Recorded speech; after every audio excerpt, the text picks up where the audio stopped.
Hi guys! Tara at samahan niyo ako ng aking mga ganap ngayong araw. Medyo napagod nga ako ngayong araw, kaya naman deserve ko na kumain ng masarap na Pinoy merienda. Medyo maaga nga akong nagising ngayon dahil kami ay magte-trekking, kaya naman kumain muna ako ng tinapay dahil medyo mahaba-haba ang aming lalakarin ngayon. And aliw naman ako dito kasi habang naglalakad kami, nakakita kami dito ng maraming unggoy. Ayan, ang cute nila. Charing!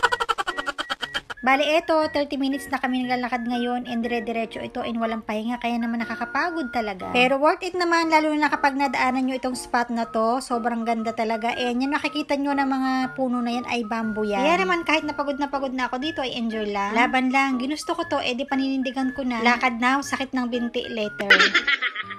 At eto, ipaparinig ko sa inyo yung tunog ng nature kasi naman baka nakakalimutan nyo na.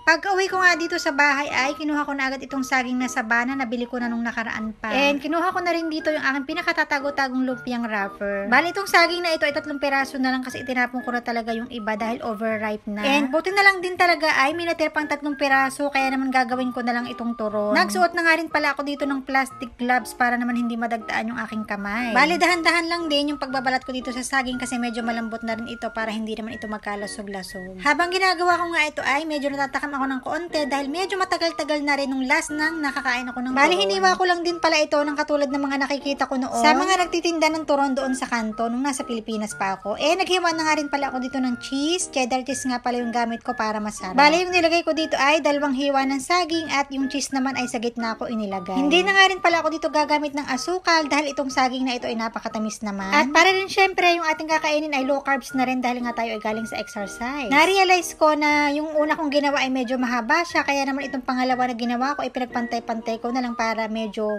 maliit ng kaunti. Medyo malaki nga rin pala yung wrapper na nabili ko. Binasa ko nga rin pala ng tubig yung dulo para naman ito mamaya hindi bumuka kapag ipinipirito ko na. Ayan, nagawa ko na lahat, kaya naman mag-uumpisa na tayo ditong magluto. Naglagay lang ako dito ng saktong mantika lamang para makapagprito na dahil nga ako ay medyo gutom na rin ng mga time na yan. At kapag ganito na nga yung kulay, medyo golden brown na siya ng kaunti, ay hinango ko na ito. Inilagay ko nga muna ito sa strainer para naman matanggal yung mga excess na oil at hindi ito masama kapag kakainin ko na. Eto na, luto na yung napakasarap na turon. Nagprito na nga rin pala ako dito ng chicken nuggets. Para naman syempre balance yung aking kakainin. Merong matamis and meron ding medyo maalat. At eto na, tingnan nyo naman, nagmelt na yung parmesan cheese. Sobrang sarap talaga nito. Sobrang perfect nung lasa. Sobrang namiss ko rin kumain ng turon. At eto, tingnan nyo naman, medyo umaambo ng kaunti. Kaya naman feel na feel ko talaga yung pagkain ngayong araw. Kain na tayo!